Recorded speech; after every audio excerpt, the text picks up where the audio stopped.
अब शंकर जी की बात कर लो। आप शंकर जी की पूजा, हमारे देश में अब सावन सोमवार आ रहा है। सोमवार के दिन क्या होगा?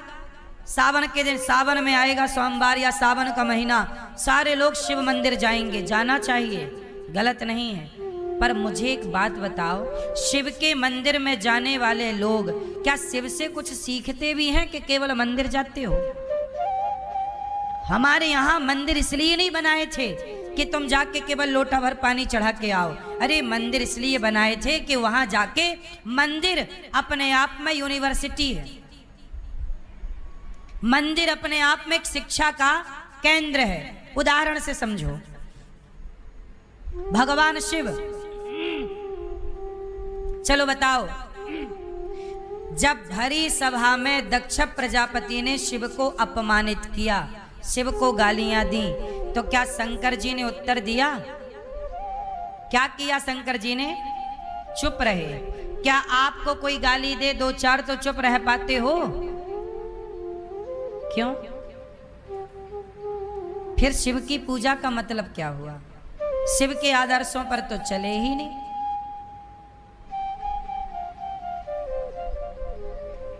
अपमान, शंकर जी ने जहर पिया, समुद्र का मंथन का क्या निकला? विष। कौन पिया? देवता डर गए, हम नहीं पिएंगे। कौन पिया? शिव। समाज के जहर को किसने पिया? शिव ने। हलाहल जहर को। आप लोग, अपमान का जरा सा जहर मिल जाए तो आपकी स्थिति बिगड़ जाती है। तो मंदिर जाने से कल्याण हो जाएगा तो फिर चलो सब मंदिर चलते हैं।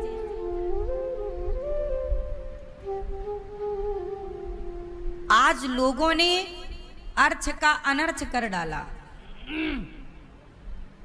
मंदिर जाने का मतलब ये था ही नहीं जो आप कर रहे हो। लोटा भर दूध ले जाके डाल दिया। क्यों डाला? पता ही नहीं। सब डाल रहे हैं तो हम भी डाल रहे हैं। कौआ कान ले गया तो कौआ के पीछे भाग गए। कान भी तो देखते कि है कि गया।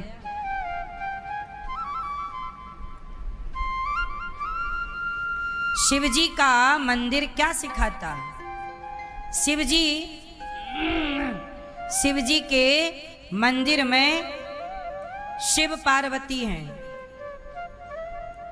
शंकर जी का ऐसा एक मंदिर बताओ जहां पार्वती ना हो। एक मंदिर बता दो आप। हर मंदिर में शिव पार्वती हैं जोड़े से। बोलो हाँ। आप बताइए कि आप शिव के मंदिर में जाते हो, शिव जी तो युगों युगों से अपनी पत्नी के साथ रह रहे हैं। तुम 10-20 साल अपनी पत्नी के साथ नहीं रह पाते, तलाक ले लेते हो और तुम जा रहे हो शिव जी के मंदिर में। तुम्हारी गृहस्थी, पति पत्नी से तुम्हारा विवाद चल रहा है, तलाक हो गया तुम्हारा, और तुम मंदिर जा रहे हो शंकर जी के। और शंकर जी सिखा रहे हैं कि देखो, पत्नी के साथ मिलके रहो, पति के साथ मिलके रहो। सीखना कुछ नहीं है, बस जाना जाना है।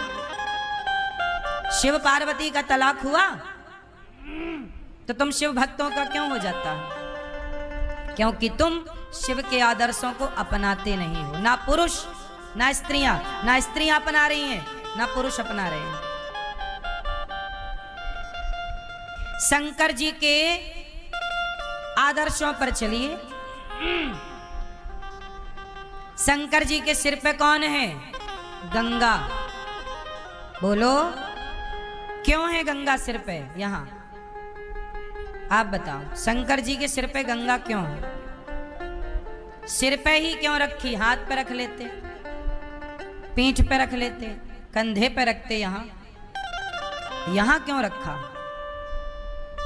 समाज को सिखाने के लिए, शिव जी का रूप तुम्हें सिखाने के लिए है। शंकर जी की प्रतिमा, शिवलिंग केवल शिवलिंग नहीं, वो अपने आप में एक यूनिवर्सिटी है। इतना सा क्या है वो? अपने आप में एक यूनिवर्सिटी है।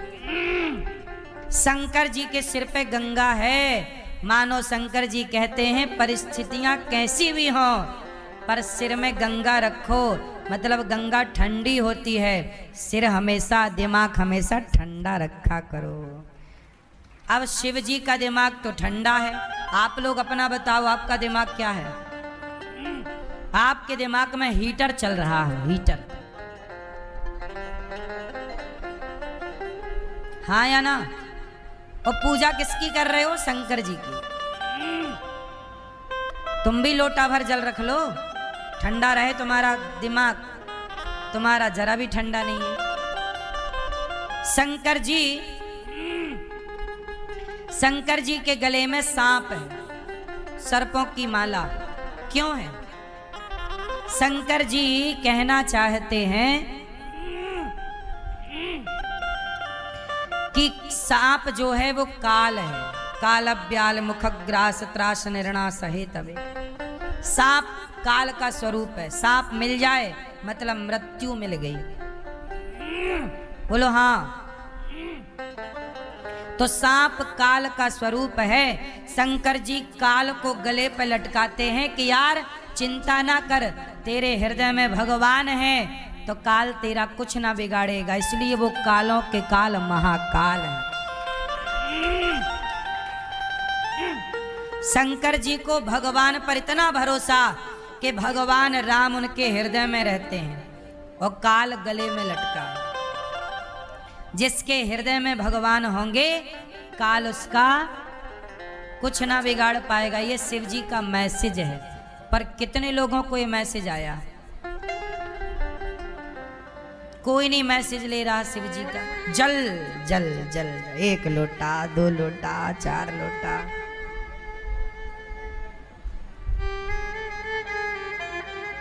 जल भी चढ़ाओ, हम मना नहीं कर रहे हैं, पर शिव के आदर्शों पर नहीं चलोगे तो क्या होगा बताओ ना।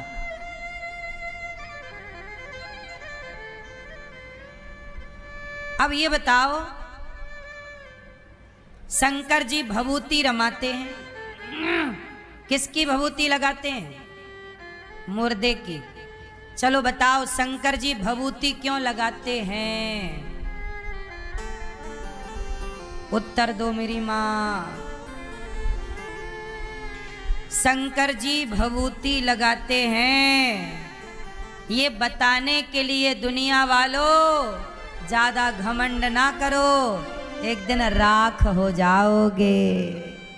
इसलिए भभूति राख लगी है, फिर भी तुम समझ नहीं रहे हो।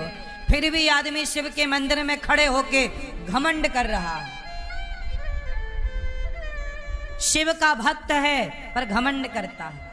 तो तूने शिव से इतनी बात नहीं सीखी तो काहे का शिव भक्त है? तेरा घमंड तो मिटा नहीं, तो शिव भक्त कैसे हो गया भैया?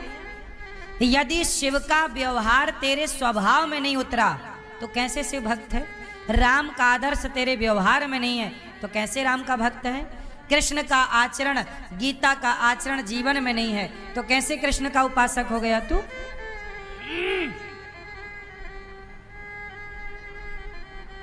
दुर्गा देवी नवरात्रि आती है, सारी स्त्रियां व्रत कर रही हैं, जय हो माता की, जय हो माता की, जय हो माता की। करो, बुरा नहीं है, पर माता रानी का थोड़ा उपदेश भी तो सीखो। माता रानी क्या कहती है? माता रानी के हाथ में 8 हाथ हैं माता के। कितने हाथ हैं? जोर से। अष्टभुजाधारी है माता के। एक हाथ में तलवार है, एक हाथ में धनुष बाण है, एक हाथ में चक्र है। क्यों? ये माता रानी तलवार लेके काहे घूमती हैं? बोलो क्यों? वो शेर पे काहे सवार हैं? ये दुर्गा मैया शेर पे काहे सवार हैं? करती हो ना मेरी माँ पूजा व्रत? चलो बताओ, दुर्गा मैया शेर पे क्यों सवार है? व्रत करते तुम्हारा बुढ़ापा आ गया। चलो बताओ। पता कुछ नहीं है, बस भेड़ चाल। सब चल रहे हैं, हम भी चल रहे हैं। क्यों चल रहे हैं पता नहीं। ऐसे में हिंदू सनातन संस्कृति का कैसे उत्थान होगा? दुर्गा मैया के हाथ कितने हैं? 8। चलो बताओ, भारत में 140 करोड़ लोग रहते हैं, किस स्त्री के हाथ 8 हैं? किसी के नहीं। तो दुर्गा मैया के हाथ 8 क्यों हैं? ये दुर्गा मैया 8 हाथ काहे लिए घूमती हैं? जरा उत्तर दो मेरी माँ। नहीं पता?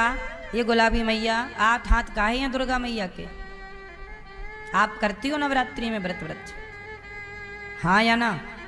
करती हो माता रानी की पूजा? तो बताओ 8 हाथ काहे हैं दुर्गा मैया के?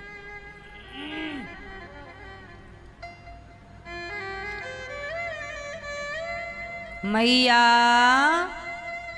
क्या बोलती तू?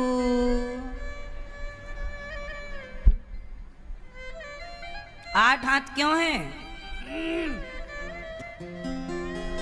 सुनो, दुर्गा मैया के 8 हाथ इसलिए हैं क्योंकि दुर्गा मैया के बेटे हैं 4। भगवान दुर्गा मैया के कितने बेटे हैं? वही जो हम कह चुके, फिर दोहराना पड़ेगा। दुर्गा मैया के 4 बेटे हैं, ब्राह्मण, क्षत्रिय, वैश्य, शूद्र। दुर्गा मैया बोली कि जिस दिन तुम चारों संगठित हो जाओगे तुम्हारे हाथ हो जाएंगे 8। 4 लोगों को खड़ा करो, कितने हाथ होते हैं? 8। दुर्गा मैया बोली जिस दिन तुम संगठित हो जाओगे उस दिन हाथ हो जाएंगे 8, और 8 हाथ हो जाएंगे तो जंगल का राजा शेर भी तुम्हारे वश में हो जाएगा। देखो मैंने वश में कर रखा हूं। तुम्हें कोई जीत नहीं सकता जब तुम संगठित हो जाओगे। तो अंग्रेज क्या जीतेंगे तुम्हें, मुगल क्या जीतेंगे तुम्हें? संगठित हो जाओ। लेकिन हमारे देश में दुर्गा की पूजा करने वाले लोग भी बिखरे हैं और पूजा कर रहे हैं दुर्गा की। दुर्गा मैया संगठन, दुर्गा मैया ये कहना चाहती हैं संगठित रहो। इतना सा मैसेज तुम्हारे पल्ले नहीं पड़ रहा है और पूजा कर रहे हो। तुम पूजा करते तो रहे। नवरात्रि तो तब भी थी जब 700 साल देश गुलाम था, तब भी तो नवरात्रियां थी। और जिस दिन संगठित हो गए, अंग्रेज मुगल भाग गए कि नहीं? तो दुर्गा मैया की पूजा करते हो पर सीखते कुछ नहीं हो। तो करते रहो पूजा। फिर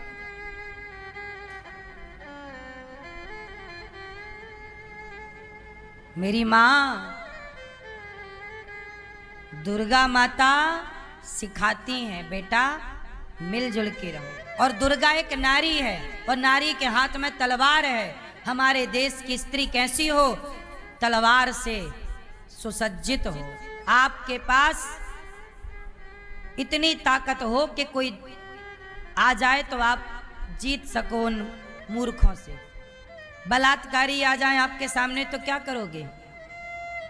लड़ने की ताकत है। इसलिए ना हमारे देश की नारियां तलवार चला के झांसी की रानी कहलाती थी। तुम कॉकरोच से डरती हो, इसलिए कहता हूं अपनी बेटियों को भी झांसी की रानी बनाओ, बेटों को शिवाजी बनाओ।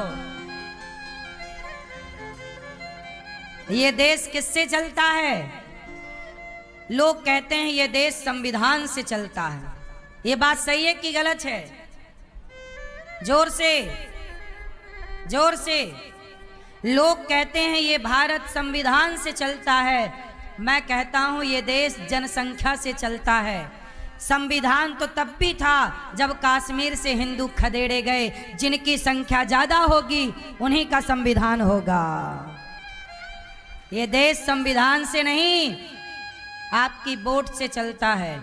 आज आपकी वोट जिसको मिलेगी वो चलाएगा इस देश को। अच्छे को मिलेगी तो देश अच्छा चलेगा, बुरे को मिल गई वोट तो देश बुरा चलेगा। इसलिए देश संविधान से नहीं चल रहा है। संविधान तो कश्मीर में था, खदेड़े गए कि नहीं? हाँ या ना? जोर से। आज तक भी उन ब्राह्मणों को, वहां के पंडितों को वहां की भूमि, उनका घर नहीं मिला। उनकी बहन बेटियों के साथ बलात्कार हुआ, उनको न्याय नहीं मिला। बात सही है कि हम गलत कह रहे हैं? संविधान तो तब भी था। तो ये देश किससे चल रहा है? जिसकी लाठी, हाँ, इसलिए कहते हैं भैया ध्यान रखो थोड़ा देश पर। इसलिए कहता हूं आज के लिए नहीं बोल रहा हूं, 25 साल बाद 50 साल बाद देख लेना इस देश में बेटियों को तलवार उठाने की जरूरत पड़ेगी। इसलिए कहता हूं आज से ही तैयारी कर लो, क्या दिक्कत है। जब प्यास लगेगी तब कुआं खोदोगे क्या। बांग्लादेश में हुआ तलवार, बेटियों को बेटों को शिवाजी बना और बेटियों को, कल को आप ना रहे तो आपकी बेटी अपने अधिकार की लड़ाई तो लड़ ले। हाँ या ना। हम आज के लिए ये बातें नहीं कह रहे हैं, 25 साल बाद की बात कह रहे हैं। आप लोग 2025 को देख रहे हैं, हम 2050 को देख रहे हैं। कभी ठंडे दिमाग से सोचना कि आप इस देश में कितने दिनों तक सुरक्षित हैं। आपके बच्चे कितने दिनों तक सुरक्षित हैं। तुम्हारा बच्चा है 1 और विधर्मियों के बच्चे हैं 10। एक क्या कर लेगा। सरकार को जनसंख्या नियंत्रण कानून बनाना चाहिए कि नहीं। बोलो हाँ। तुम्हारे बच्चे 1 पैदा कर रहे हो, तुम 2 कर रहे हो, और विधर्मी कितने पैदा कर रहे हैं 10। तो वो 10 जीतेंगे कि तुम्हारा 1 जीतेगा, 2 जीतेंगे। वो तो बकरी की तरह काट देंगे ना। और ये क्या नहीं हो रहा है कि नहीं होगा। क्या तैयारी है आप लोगों की। यदि आज आपके घर में आक्रमण हो जाए विधर्मियों का तो आपकी क्या तैयारी है। और आप कैसे कह सकते हैं कि नहीं होगा आक्रमण। कैसे कह सकते हैं। क्या गारंटी है आपकी। बोलो। इसलिए सरकार को चाहिए कि जनसंख्या नियंत्रण कानून बनाए। सही है कि गलत है। कितने लोग चाह रहे हैं कि इस देश में बढ़ती आबादी पर कंट्रोल होना चाहिए, जनसंख्या नियंत्रण जरूरी है। विधर्मियों का तो जरूरी ही है, हिंदुओं का तो जनसंख्या नियंत्रण ऑलरेडी है, 2 ही बच्चे पैदा हो रहे हैं। पर विधर्मियों पे लगाम लगाना जरूरी है कि नहीं। इस देश में हाथ उठाओ। तुमसे बोला भी नहीं जाता, बहुत डरे हो तुम लोग।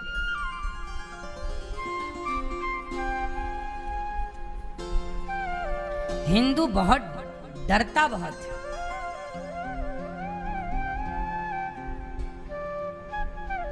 विधर्मियों को कह दो 20 पैदा करो, 20 कर रहे हैं। जनसंख्या नियंत्रण परमाणु ना काम करेगा, जनसंख्या ही परमाणु है। हाँ या ना। समझ गए हो तो ठीक है, नहीं समझे तो हम क्या समझाएं। तो भगवान शंकर, माता सती, एक बार भगवान शंकर ने माता सती को त्याग दिया। सती ने गलती कर ली। भगवान शंकर गए कथा सुनने, माता सती को संग ले गए और माता सती से कहा कथा सुनो। कथा राम की थी, राम की कथा सुनी। कथा सुनने के बाद क्या हुआ, माता सती को संदेह हो गया। जब राम सीता मैया को खोज रहे, सीता सीता सीता सीता को खोज रहे हैं राम, तो सती मैया को लगा कि ये राम भगवान नहीं है। भगवान होते तो अपनी पत्नी का पता ना लगा लेते। और माता सती ने शंकर जी से कहा कि ये भगवान नहीं है, कोई पागल है, पत्नी के लिए पागल। शंकर जी ने कहा भगवान है, प्रणाम करो। माता सती ने कहा नहीं। खूब समझाया शंकर जी ने, पर नहीं मानी। तो कहा जो तुम्हारे मन अति संदेह तो किन जाए परीक्षा ले, जाओ परीक्षा ले लो। माता सती परीक्षा लेने गई, सीता बन गई और राम के आगे खड़ी हो गई। राम जी मैं आ गई रावण के यहाँ से। राम जी ने पहचान लिया, माता जी भोलेनाथ कहाँ है, जंगल में आप अकेली खड़ी हो। माता सती के तो पसीने छूट गए। माता सती बोली आप कैसे पहचान गए। शंकर जी बोले, राम जी बोले कि हमारी पत्नी हमसे पीछे खड़ी होती है, आप आगे खड़ी हो। और राम जी ने अपने को बता दिया कि मेरे से कुछ छिपा थोड़ी है। तो बोले आप फिर पत्नी के लिए रो क्यों रहे हो। पता है कि रावण ले गया तो रावण को मार दो, तुरंत ले आओ पत्नी को। राम जी बोले रावण को तुरंत नहीं मार सकते, तुरंत मार देंगे हम तो सीता तो तुरंत आ जाएंगी। अच्छा, रावण ने चुराया और राम ने तुरंत मार दिया होता रावण को, वो सीता ले आए होते तो बताओ फिर जटायु को कौन जानता, फिर शबरी को कौन जानता, सुग्रीव को कौन जानता और हनुमान जी को कौन जानता। अरे हनुमान जी का यश बढ़ाना था, लंका भेजना था, आग लगाना था, सीता माता के पता लगाने का श्रेय हनुमान जी को देना था। यदि रावण को तुरंत मार देते तो हनुमान जी किस तरह से समाज में प्रकट होते, तो हनुमान जी का यश बढ़ाना था। बोलो हाँ। तो भगवान कोई भी लीला करते हैं तो अपने भक्तों के हित के लिए करते हैं। किसके लिए करते हैं? जोर से, भक्तों के हित के लिए करते हैं। किसी तरह से भक्तों का अहित ना हो। पर माता सती को शंकर जी ने समझाया, सती समझी नहीं, परीक्षा ले ली, होगी कहानी। शंकर जी अब सती लौट कर गई, बोले परीक्षा हो गई। सती ने मना कर दिया, मैंने कोई परीक्षा नहीं ली। शंकर जी ने माता सती का त्याग कर दिया कि आपने मेरी माता का रूप बनाया, अब मैं आपको स्वीकार नहीं करूंगा। और शंकर जी ने जब माता सती को त्यागा तो वही सती माता दक्ष ने यज्ञ किया, सबको बुलाया, शिव जी को नहीं बुलाया।